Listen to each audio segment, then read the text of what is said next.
Howdy folks, Doc here with Last Best Tool. And as I'm upgrading my audio stuff, like I just did an unboxing of this Milwaukee, I also recently picked up Klein's newer, second generation magnetic speaker. This is their Bluetooth speaker with, they call it a magnetic strap. Basically this crazy thing that I can't believe is going to last terribly long. Pops off. You can wedge it in there and have a little loop, or you can use, there's a magnet here, so it will actually stick to something, not near as strong as the previous magnet. This is a little bit bigger, but thinner than the earlier version. I don't have my earlier version anymore because I gave it away to somebody. So I ended up going without it for a while, but there's a feature on this that, to me, makes it worth the price of admission. Now, first of all, it's a Usbc Rechargeable. Comes with a Usbc cable for charging using this kind of a USB-C connector, and then of course an audio jack if you want to punch something in it without using the Bluetooth. Or you can use the Bluetooth on it, so you can see how metallic or how magnetic that is. Or you can just use the Bluetooth. But what makes this thing kind of magical is, and other Bluetooth speakers do this, this one's just really good at it, is that if you're using your phone, playing music or podcast or something on Bluetooth, and you get a phone call, you can just hit a button, and then this has both a microphone and the speaker, of course. So you can just talk right into this, so your phone could be back in your tool bag or somewhere else nearby, and within Bluetooth range, and then this becomes your Bluetooth speaker. So it's great, especially if you're in some crazy position working on something and you've got this nearby. It instantly becomes a speakerphone.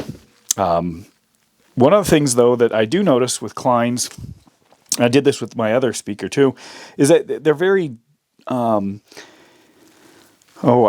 subtle in terms of the buttons. And in lower light, you can barely see what these things are, or harsh light too. So what I usually do is I take a Sharpie, and I'll do it to this one because I'm going to do this anyway, and then outline it, kind of like that.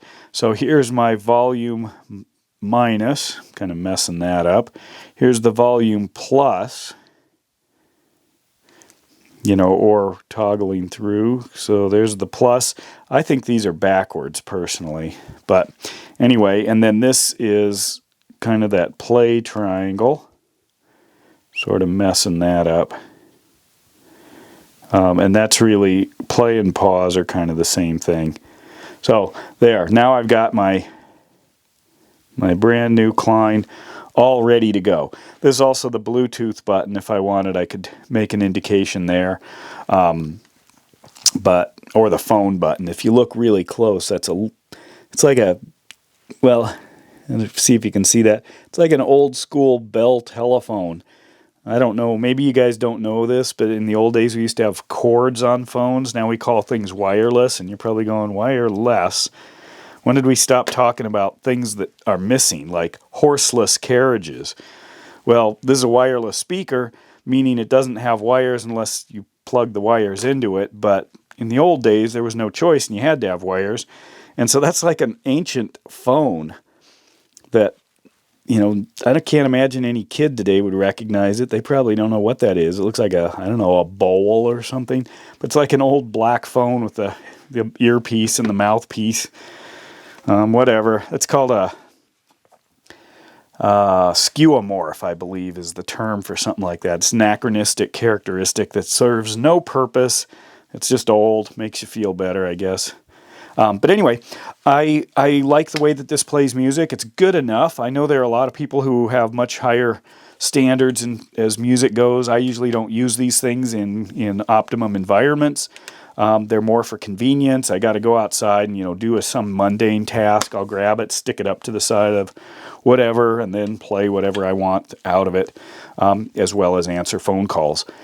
These sell for about $40. That's how much the earlier version sold for. Reasonable battery life, simple design, fairly robust. One of the things I did notice is being thinner, this will slide behind. I've got a towel rack in one of the showers, and I used to just grab my other one and just drop it into the towel rack against the wall, and it would stay. This one falls down through it, and I'm not going to bother trying to hook up this thing, and it's not a metallic towel rack, so it doesn't fit with the magnet. But anyway, for 30 or for 40 bucks, I think they're a good, solid, fast, very fast connecting Bluetooth speaker with that phone option. So this also, like the other one, does give you a USB charging capability as well. So I think, get the output. I think that's how this one's working. Maybe not. Maybe that was my lights that did that. Anyway, it's mostly for audio with the great phone connection. That's why I like it. And Klein's colors. I like these bright colors. Pretty light, pretty durable. And with that, Doc out.